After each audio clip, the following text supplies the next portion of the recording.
प्रिय मित्रों, स्वागत है आप सबका आपके अपने चैनल स्टडी विद प्रदीप पे। दोस्तों, जैसा कि आप सभी लोग जानते हैं कि हम लोग सुपर ऑब्जेक्टिव नामक श्रृंखला कर रहे हैं। यह श्रृंखला आपके जीआईसी, टीजीटी, यूपी, पीजीटी इत्यादि एग्जाम के लिए बेहद महत्वपूर्ण है, जिसमें हम लोग चैप्टर वाइज हिंदी के अलग और इंग्लिश के अलग अलग क्वेश्चन प्रैक्टिस पेपर करते रहते हैं। आज का जो चैप्टर है आपका है वंशानुगत और विविधता, यानी कक्षा 12 की आपके 5वें चैप्टर का चौथा चैप्टर आपका है, और इसे हम लोग आगे बढ़ाने का प्रयास कर रहे हैं। तो यूनिट सेकंड का फर्स्ट चैप्टर यानी 5वां चैप्टर आपका कक्षा 12 का यानी क्लास 12 का 12वां चैप्टर, क्लास 12 का हम लोग 5वां चैप्टर करने चल रहे हैं और एक एक इंपॉर्टेंट क्वेश्चन को देखते रहेंगे। चैप्टर का नाम है वंशानुगत और विविधता। मुझे उम्मीद है कि आप इसे एनसीईआरटी में पढ़ चुके होंगे। अगर नहीं पढ़े हैं तो जरूर उसे पढ़ लीजिए, बहुत इंपॉर्टेंट चैप्टर है खास करके परीक्षा की दृष्टि से। तो पहला क्वेश्चन आपके सामने दिखाई पड़ रहा होगा, मेंडल के प्रयोगों के लिए कुत्तों की तुलना में मटर के पौधे क्यों अधिक उपयुक्त थे। प्रश्न देखिए पूछ रहा है कि ऐसा कौन सा कारण था कि मेंडल चाहे होते तो कुत्तों को ले सकते थे, कुत्तों की जगह पे उन्होंने क्यों मटर को चुना। यह क्वेश्चन आपसे पूछा जा रहा है कि अगर तुलना करना ही था तो कुत्तों से क्रॉस करा लेते, लेकिन उन्होंने मटर पे क्यों किया, तो इसके बारे में आपको बताना है कौन सा आंसर आपका सही। 4 ऑप्शन आपको दिखाई पड़ रहे होंगे। एक है मटर के पौधों में प्राकृतिक रूप से स्वपरागण ही होता है। दूसरा है कुत्तों की वंशावली का रिकॉर्ड उपलब्ध नहीं है। मटर के पौधों में केवल 2 गुणसूत्र होते हैं। और तीसरा है और लास्ट है आपका, कुत्तों में वंशानुगत लक्षणों की संख्या बहुत अधिक होती है। तो आपको आंसर करना है, एक सेकंड रुक जाइए, इसका ब्रश कहाँ चला गया।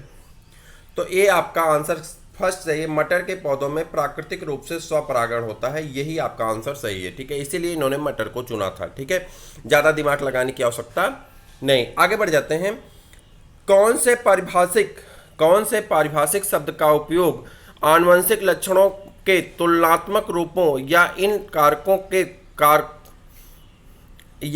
रूपों के कारकों यानी जीन्स के लिए किया जाता है। कह रहा है, फिर से देखते हैं, कौन से पारिभाषिक शब्द का उपयोग, यानी कौन सा ऐसा शब्द है, जिस शब्द को बताना है कौन सा ऐसा शब्द है जिसका आनुवंशिक लक्षणों के तुलनात्मक रूपों या इन रूपों के कारकों यानी जीन्स के लिए किया जाता है, जो उनके जीन पे पाए जाते हैं। ऐसे लक्षणों के लिए किसका उपयोग किया जाता है, किस शब्द का उपयोग किया जाता है, तो उस शब्द का नाम होता है एलील्स। क्या कहते हैं? एलील्स कहते हैं। क्या कहते हैं?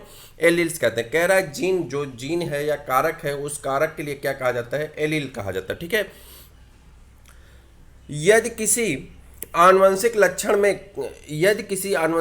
के तुलनात्मक रूप के जीन मिल जाते हैं, यदि किसी आनुवंशिक लक्षण के तुलनात्मक रूप के जीन मिल जाते हैं तो इनमें से एक ही लक्षण का विकास होता है, दूसरे का नहीं। इसे कौन सा नियम कहते हैं? कह रहा है कि अगर 2 लक्षण हैं जो तुलनात्मक रूपों के अध्ययन के लिए हैं, जीन मिल जाते हैं, तो उनमें से एक ही का विकास होता है, एक का विकास नहीं होता है। ऐसे लक्षण को क्या कहते हैं? मेंडल का प्रथम नियम आपने पढ़ा होगा, जिसमें कहा जाता है लॉ ऑफ डोमिनेंस, यानी प्रभाविता का नियम। प्रभाविता के नियम में कहा जाता है कि जब दोनों लक्षण होते हैं तो जो डोमिनेंट होता है वो अपने आप को एक्सप्रेस करता है, यानी दिखाई पड़ता है, और जो रिसेसिव होता है वह छुप जाता है, वो प्रदर्शित नहीं होता है। तो इसे हम लोग क्या कहते हैं? मेंडल का प्रथम नियम, जिसका नाम क्या है? लॉ ऑफ डोमिनेंस, जिसे कहा जाता है प्रभाविता का नियम या प्रबलता का नियम। तो यहाँ पे आपका आंसर दिया गया है प्रबलता का नियम। तो आपके ऑप्शन में चूंकि प्रभाविता नहीं है, तो इसलिए प्रबलता का नियम आपका करेक्ट आंसर हो जाता है। क्लियर है?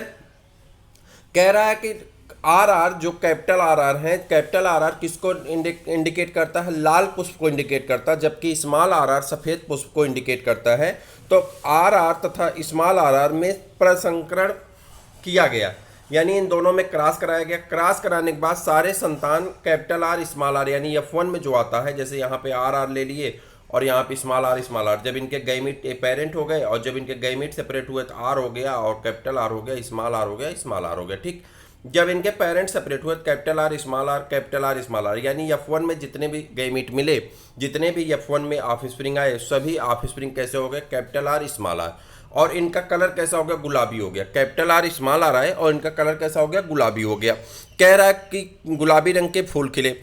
इससे सिद्ध हुआ कि आर जीन है। कह रहा है आर किस प्रकार का जीन है, इससे सिद्ध हो रहा है आर जीन है। किस प्रकार का जीन है वही आपको बताना है। क्वेश्चन है कि आर किस प्रकार का जीन है, कैपिटल आर किस प्रकार का जीन है। तो आप वहां पे कह देंगे कैपिटल आर किस प्रकार का जीन है, तो तुरंत कह देंगे अपूर्ण प्रबल, यानी प्रबलता का तो लक्षण है, यानी डोमिनेंट के लिए हम कैपिटल आर तो दिखा लेंगे, लेकिन अपूर्ण है या पूरी तरह से प्रबलता को प्रदर्शित नहीं कर पा रहा है, जिसकी वजह से इसके साथ सफ़ेद वाला भी आ जा रहा है और लाल सफ़ेद मिलकर के गुलाबी रंग को प्रदर्शित कर रहे हैं, जिसे आप इनकम्प्लीट डोमिनेंस कहते हैं या अपूर्ण प्रभाविता या अपूर्ण प्रबलता कहते हैं, या अपूर्ण प्रबल यहाँ पे दिया गया है। तो ये आपका आंसर हो जाता है इनकम्प्लीट डोमिनेंस। क्लियर है? अपने प्रयोगों के लिए उद्यान मटर के पौधे का चयन मेंडल का सौभाग्य था, क्योंकि कह रहा है कि मेंडल ने जो मटर का पौधा लिया था ये उनका सौभाग्य था। क्यों सौभाग्य था, इसके बारे में पूछा जा रहा है। तो आप कहेंगे, बस एक सेकंड रुक जाइए। मटर में 7 जोड़ी गुणसूत्र होते हैं और मेंडल द्वारा चुने गए 7 आनुवंशिक लक्षणों के जीन संभवतः अलग अलग गुणसूत्र जोड़ियों पर स्थित होते हैं। ये कारण था कि आसानी से इनका रिएक्शन हो जाता था और इनको रिजल्ट मिल जाता था, इसलिए इन्हें सौभाग्यशाली माना जाता है। संकर पौधे किसे कहते हैं? आप जानते हैं कि हमारे यहाँ एक संकर है जिसे जो है भागवत धर्म में क्या कहा गया। अगर आप जीएस की तैयारी कर रहे हैं तो आप जीएस का क्लास जरूर देखा करिए। सुपर ऑब्जेक्टिव जीएस की क्लास चल रही है जिसमें हम लोग इंपॉर्टेंट क्वेश्चन कर रहे हैं। हिस्ट्री में भागवत धर्म खत्म कर चुके हैं, हम लोग इस्लाम धर्म की तरफ बढ़ने वाले हैं और उसका वीडियो जल्द ही आपको मिलने वाला है। तो आप practice paper super objective GS नाम से ढूंढेंगे तो आपको मिल जाएगा। बात यहाँ पे कर रहे थे कि हाँ, शंकर का मतलब, शंकर हमारे एक भगवान है, ईश्वर है, जिसे हम लोग पूजते हैं। भागवत धर्म में इन्हें अर्धनारीश्वर कहा गया। अर्धनारीश्वर मतलब आधी शरीर इनकी शंकर की है और आधी शरीर किसकी है? नारी यानी माता पार्वती की, जिसे शक्ति रूप माना जाता है। तो यानी पुरुष और उसके शक्ति का प्रदर्शन किया गया है कहाँ पे? अर्धनारीश्वर के रूप में। लेकिन यहाँ पे शंकर का मतलब कुछ और है। तो यहाँ पे पूछ रहा है उस शंकर में और इस शंकर में छोटा सा अंतर है। उस शंकर बड़े सा से लिखा जाता है और यह शंकर छोटे सा से लिखा जाता है। ठीक है, जिसे आप इसे तालब सा कहते थे, इसे क्या कहते हैं? दंत सा कहते हैं। ठीक है, चलिए आप देखते हैं।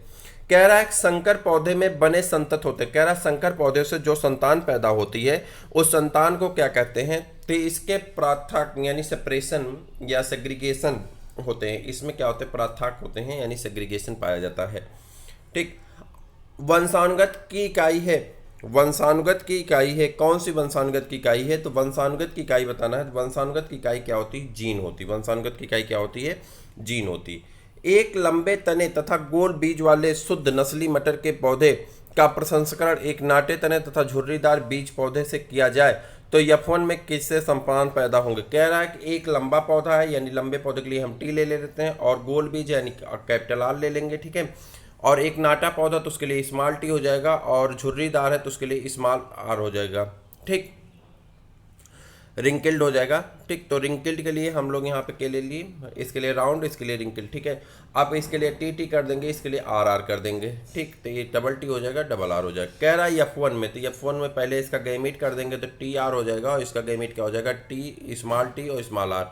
इन दोनों मिल जाएंगे तो F1 की संतान बनेगी, यानी capital T capital R, small T small R.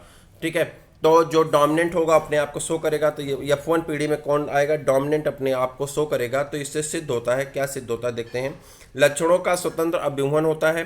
ठीक, उसके बाद लंबे तने का लक्षण नाटे तने के लक्षण के लिए प्रबल होता है। F2 पीढ़ी में लक्षणों का पुनर्मिश्रण होता है। जनकी पीढ़ी में पौधे समयुग्मी होते हैं। तो आपको इसका आंसर करना है। इसका आंसर आपका हो जाएगा लंबे तने का लक्षण नाटे तने के लक्षण के लिए प्रबल होता है। यानी जो प्रबल होगा वो अपने आप को दिखाएगा, यानी पौधा कैसा होगा? लंबा तना होगा और गोल बीज वाला पैदा होगा F1 पीढ़ी में। चूंकि F1 पीढ़ी में हमसे पूछ रहा था, F1 पीढ़ी में हमको यही मिलेगा, पौधा लंबा होगा और बीज कैसा होगा? गोल होगा, यानी प्रबल लक्षण प्रदर्शित होंगे। चलिए, F1 पौधे का अप्रबल जनकी पौधे से बैक क्रॉस अर्थात विपरीत क्रॉस किया जाए तो बराबर संख्या में 4 प्रकार के संतत पौधे उत्पन्न होते हैं। यह सिद्ध होता कि F1 पौधे कैसे होते हैं। तो आपको इसका आंसर करना है। जब आपका कह रहा है कि क्रॉस कराएंगे, किसके साथ क्रॉस कराएंगे? F1 पीढ़ी का F1 पौधे का अप्रबल जनकी पौधे के साथ क्रॉस करा देते हैं, जिसे बैक क्रॉस कहा जाता है।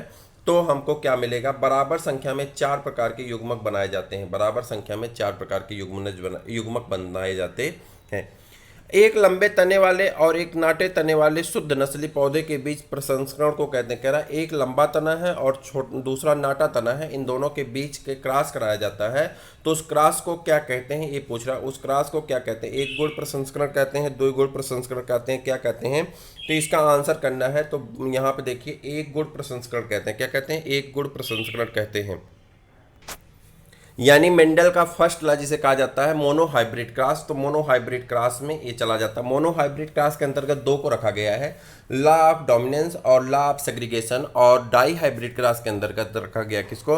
लॉ ऑफ इंडिपेंडेंट असॉर्टमेंट, जिसे आप लोग कहते हैं स्वतंत्र अभ्युहन का नियम। चूंकि लंबा पौधा एक कैरेक्टर को लिया हुआ है तो इसे हम मोनोहाइब्रिड क्रॉस कहते हैं, उसी के लिए लिखा जाता है एक गुण प्रसंस्करण। क्लियर है? आगे बढ़ जाते हैं। यदि एक लंबे तने और एक नाटे तने वाले शुद्ध नस्ली पौधे में प्रसंस्करण के फलस्वरूप सब लंबे तने वाले F1 पौधे उत्पन्न होते हैं, तो सिद्ध होता है कि लंबे पौधे का लक्षण। कह रहा है कि अगर हम एक लंबे पौधे का क्रॉस करा रहे हैं और एक नाटे पौधे का क्रॉस करा रहे हैं, तो जो शुद्ध पौधा हमको मिल रहा है, जो संकर पौधा हमको मिलेगा, दोनों शुद्ध थे, लंबा वाला भी शुद्ध था और नाटा वाला भी शुद्ध था। तो इससे जो पौधा हमको मिला वह पौधा कैसा मिला? तो एक हो गया कैपिटल टी और ये हो गया स्मॉल टी। जब ये आपस में मिले तो हो गया कैपिटल टी स्मॉल टी, और प्रबलता को शो करेगा, तो यानी लंबे पौधे होंगे सब। तो कह रहा है कि जो लंबे पौधे उत्पन्न होते हैं वो कैसे होते हैं, किसको दिखाते हैं? तो प्रबलता को दिखाते हैं, यानी लॉ ऑफ डोमिनेंस को प्रदर्शित करते हैं, प्रबलता को दिखाते हैं या प्रभावी लक्षण को प्रदर्शित करते हैं। क्लियर है?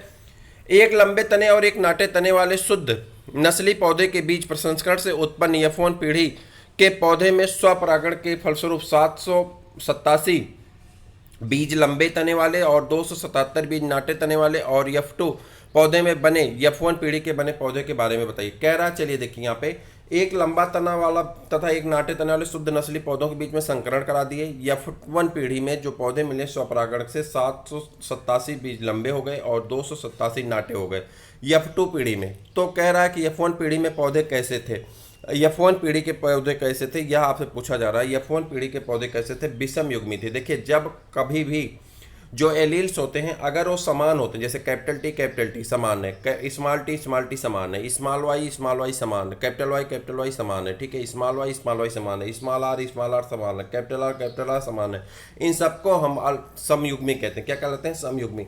लेकिन अगर कभी किसी कारण से ये जो होते हैं, जैसे मान लो यक्स ये कैसे हैं? समयुग्मी। इन्हें हम क्या कहते हैं? समयुग्मी कहते हैं। क्या कहते हैं? समयुग्मी। लेकिन अगर ये यक्स वाई हो जाए तो ये क्या कहलाते हैं? विषमयुग्मी, चूंकि इसमें एक यक्स है और एक वाई है, ठीक है। उसी प्रकार से अगर कैपिटल टी के साथ स्मॉल टी आ जाए तो क्या कहलाएगा? विषमयुग्मी, ठीक है। कैपिटल आर के साथ स्मॉल आर आ जाए विषमयुग्मी। तो यहाँ पे कह रहा है कि जो पीढ़ी F1 में आती है, F1 में सारी पीढ़ी कैसे आती है? विषमयुग्मी आती है, यानी कैपिटल टी स्मॉल टी मिलते हैं F1 में सभी। और जब उनका फिर से क्रॉस कराया जाता है, यानी लॉ ऑफ सेग्रीगेशन में, जिसे कहते हैं पृथक्करण का नियम, तो पृथक्करण के नियम में यह निकल करके कितने आ जाते हैं? 1:2:1 के रेशियो में आ जाता है, 1:2:1 के रेशियो में आ जाते हैं, जिससे अलग अलग प्रकार के पौधों का निर्माण होता है, ठीक है। एक लंबे तने वाले विषमयुग्मी पौधे और एक नाटे तने वाले समयुग्मी पौधे के बीच प्रसंस्करण हो तो नाटे तने वाले संतत पौधे की प्रतिशत संख्या क्या होगी? कह रहा है कि एक लंबे तने वाले विषमयुग्मी, लंबा तना होगा विषमयुग्मी का कैपिटल टी स्मॉल टी। एक सेकेंड, कह रहा है कि लंबा तना होगा तो कैपिटल टी स्मॉल टी का क्रॉस किससे कराना? एक नाटे तने वाले समयुग्मी, नाटे तने वाले समयुग्मी का मतलब स्मॉल टी। अब इसका क्रॉस हम करा देते हैं, क्रॉस करा देंगे तो कैपिटल टी हो जाएगा, इसका स्मॉल टी हो जाएगा, इसमें क्या हो जाएगा? स्मॉल टी, इसका स्मॉल टी। पहले ये दोनों आपस में मिलेंगे तो कैपिटल टी स्मॉल टी, फिर ये दोनों मिलेंगे, नहीं, एक मिनट,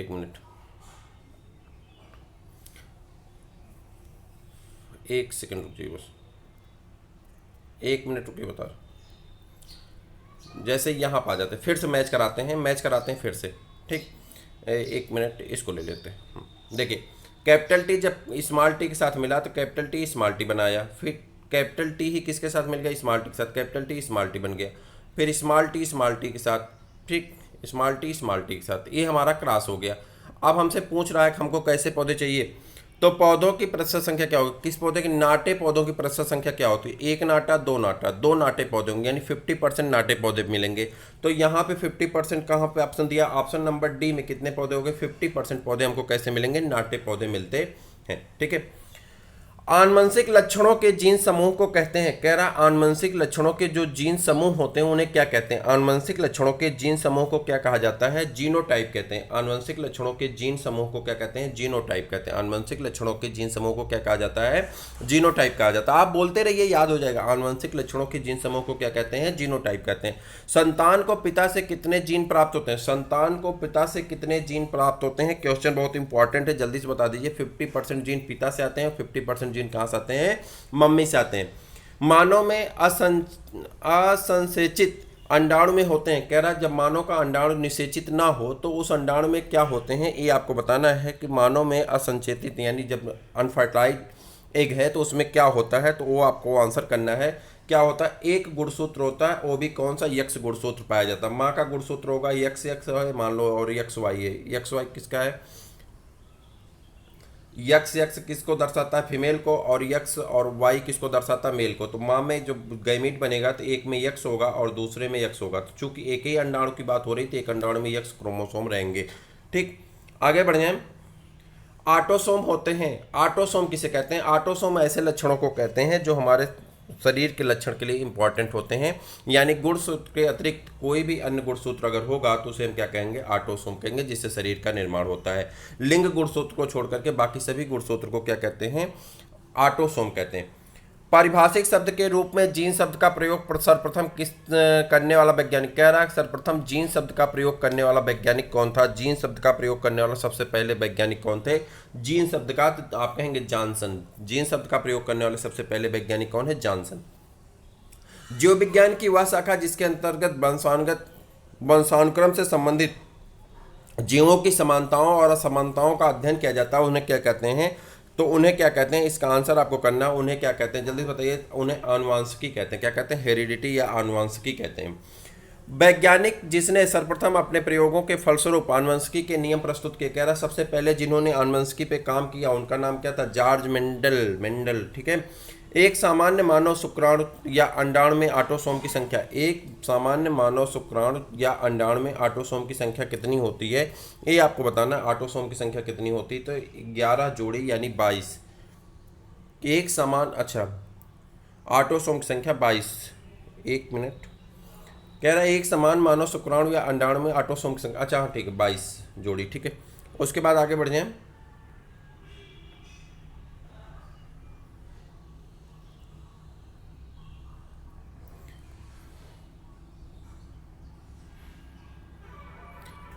एक सामान्य मानव शुक्राणु या अंडाणु में ऑटोसोम की संख्या, ऑटोसोम की संख्या हो जाएगी 22 और यक्स, तो 22 जोड़ी होना चाहिए ना। एक मिनट इसको यहीं पे छोड़ देते हैं। ठीक है, अगले क्वेश्चन की तरफ बढ़ते हैं, ये थोड़ा सा डाउट में है। ठीक, आगे बढ़ जाएं। अपूर्ण प्रभाविता के कारण नीले वर्ण संकर, अपूर्ण प्रभाविता के कारण नीले वर्ण संकर और सफेद एल्ड्यूसियन मुर्गे, एंडेलुसियन मुर्गे में प्रसंस्करण के फलस्वरूप पैदा होंगे। कह रहा है कि पौधे यहाँ पे मुर्गे लिए गए हैं, उनके प्रसंस्करण से क्या पैदा होगा, तो उसके बारे में बताना है। 50% नीला होगा, 50% सफ़ेद, वही टी और टी वाले की तरह।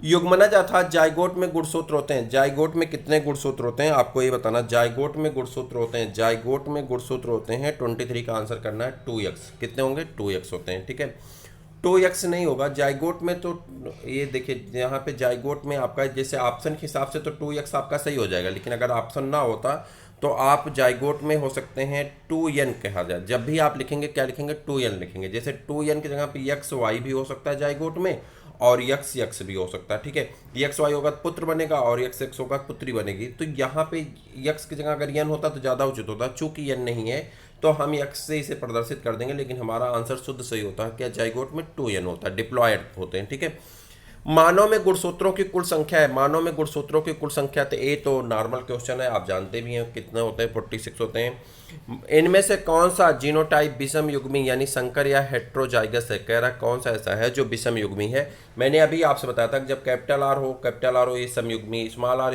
हो समयुग्मी है, एक्स हो समयुग्मी है, एक्स हो वाई हो तो विषम युग्मी होगा, कैपिटल आर स्मॉल आर हो तो विषम युग्मी होगा, कैपिटल टी स्मॉल टी हो तो विषम युग्मी होगा। तो यहाँ पे देखिए विषम युग्मी कौन है, तो बी वाला क्या हो जाएगा आपका? विषम युग्मी हो जाएगा। क्या हो जाएगा? विषम युग्मी हो जाता है।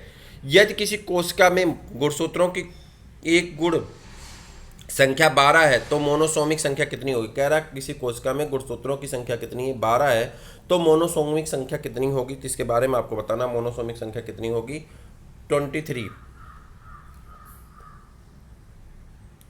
दो समजात जीन किस जीनोटाइप में बिल्कुल समान होते हैं। कह रहा है दो समजात जीन किस जीनोटाइप में बिल्कुल समान होते हैं, आपको इसका आंसर करना है। किस में बिल्कुल समान होते हैं, होमोजाइगस में। किस में, होमोजाइगस में। किस में, होमोजाइगस में।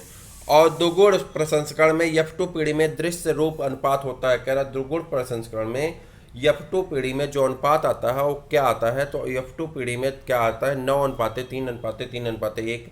यानी जब आप क्या करते हैं, डाई हाइब्रिड क्रॉस करते हैं, डाई हाइब्रिड क्रॉस में आपका एक रेशियो होता है, मेंडल का तृतीय नियम कहते हैं उसे, लॉ ऑफ इंडिपेंडेंट असार्टमेंट, और जिसके F2 पीढ़ी में आपके 16 गैमेट 16 गैमेट बनते हैं और जिसका रेशियो आता है 9:3:3:1। आगे बढ़ जाएं। एलील्स का पृथक्करण किस प्रक्रिया में होता है। कह रहा है एलील्स का पृथक्करण यानी अलगाव किस प्रक्रिया में होता है, तो आप कहेंगे अर्धसूत्रण की प्रक्रिया में होता है। और इनमें से किस अनुपात में स्वतंत्र अभिव्यंजन के नियम को सिद्ध कर सकते हैं। कह रहा स्वतंत्र अभिव्यंजन के नियम को किस अनुपात में सिद्ध करते हैं, तो 9:3:3:1। प्रिय मित्रों, आज की श्रृंखला में बस यहीं तक का क्वेश्चन है। आगे इसी चैप्टर के और 2 श्रृंखलाएं आएंगी। टोटल इस श्रृंखला में, इस चैप्टर में आपके लगभग 130 से 35 क्वेश्चन है, तो आगे इसके क्वेश्चन आते रहेंगे। अगर आप चैनल पर नए हैं तो चैनल को कर लीजिए सब्सक्राइब, अपने दोस्तों को कर दीजिए शेयर। फिर मिलते हैं किसी और वीडियो में, तब तक ले दीजिए इजाज़त। जय हिंद।